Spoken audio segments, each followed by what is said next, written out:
Dernier jour d'audience dans le procès du dentiste de l'horreur. Ce médecin néerlandais comparaît au tribunal correctionnel de Nevers où il est accusé d'escroquerie et de mutilation. Dans son cabinet de Château-Chinon, il aurait fait une centaine de victimes entre 2008 et 2012. Aujourd'hui, le procureur a requis 8 ans de prison ferme. Un reportage de Solène Grippon.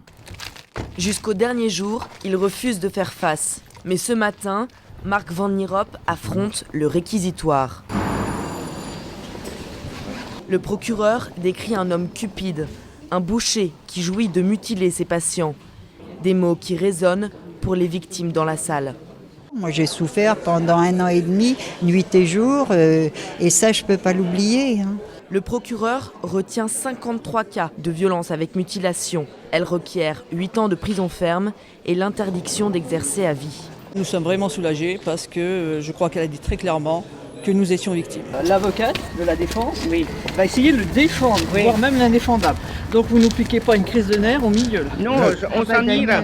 Pendant 4 heures, l'avocate du docteur Van Nierop reprend un par un les dossiers des patients. Le dentiste plaide coupable pour quelques actes seulement, demande la relaxe pour la plupart des autres. Selon la défense, celui que l'on surnomme le dentiste de l'horreur n'est pas l'homme que l'on décrit. C'est pas cet homme-là que je côtoie. Celui que je côtoie, c'est celui que j'ai décrit au début de ma plaidoirie. Elle dépeint un être vide de sentiments, hermétique à la souffrance des autres. C'est elle qui s'excusera auprès des victimes. Lui reste muet depuis le début du procès. Le jugement sera rendu le 26 avril prochain. Une décision que le dentiste de la Nièvre attendra en détention provisoire.